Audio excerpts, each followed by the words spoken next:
Welcome back to the Real Estate News. With me now is the lovely Geri Colucci with Equitable Property Management. Welcome, Geri. Thank you. I'm glad to be back. We're happy to have you. Now, we talk about all different aspects of, renting properties, but today we're going to focus on one that I think is close to your heart, right? Which is allowing pets. So, yes. If I'm a property owner, why should I allow pets in my property?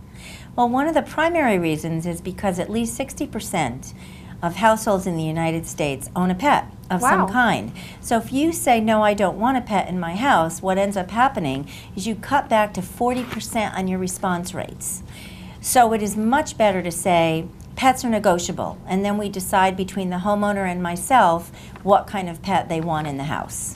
Well, and I think that's a good point. It's kind of like, why would you limit yourself from potential income without even having a conversation when you don't even know what animal you're talking about, right? Exactly. Now, are there certain breeds that are more popular, or enlighten us on what the best route to go is? Unfortunately, society has defined vicious breeds to include pit bulls and Rottweilers, and so for the most part, we don't allow those dogs in our houses.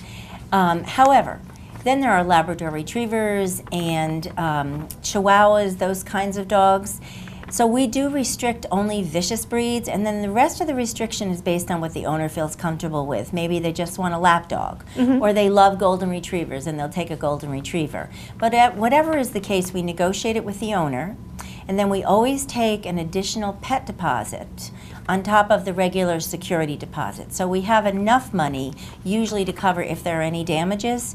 But usually in our case there aren't, because we do physical inspections of the property while the tenant's living there, so we know if the animals have caused any damage or not. Well, and that was going to be my question. I mean, how frequent is it that you do have a significant amount of damage due to a pet? Well, honestly, very infrequently. We sometimes have more trouble with children than with pets. I can definitely speak for that, at least in my own house. It depends on the circumstance. And unfortunately, it's not always, owners will think, and pet owners will think, well, my dog would never have an accident in the house. But there are some dogs that actually have a body odor, a chemistry to themselves, that you take them to the beach, you dry them off, they come in and they roll on the carpet and they might leave a smell. However, our owners are protected because our tenants, before they move out, are responsible to have the carpets professionally cleaned and defleed, and they have to present us with a receipt so we know that this was done. And then we'll take up to 30 days to return the deposit to make sure that there are no fleas or any other smells that will come back into the carpet. Sure. Now, we were talking a little bit at the break with regard to service animals. Can you go into a little bit of detail about that as well? Yes, I can. Living on Hilton Head in Bluffton, we have a lot of gated communities, and there are several that don't allow pets to renters. However, that goes right down the tube if it happens to be a service dog. Most people are familiar with a seeing eye dog, a handicapped dog, but now we also have psychiatric therapeutic dogs for people who may have depression, and their psychiatrists will say, we really do want them to have this particular dog. So if that's the case, then both the community and the owner has to have a dog, even if they say no.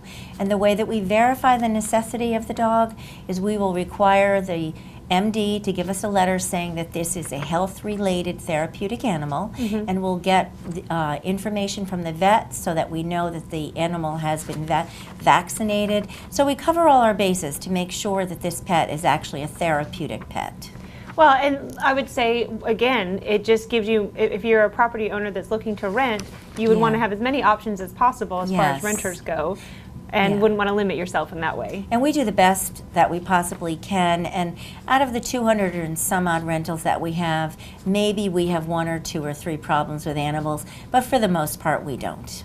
And so basically people are avoiding something that there's no reason to fear in the first place. Yes, exactly. Well, fantastic. Thank you so much for your time today, Geri. Always such interesting topics and things I think people need to know.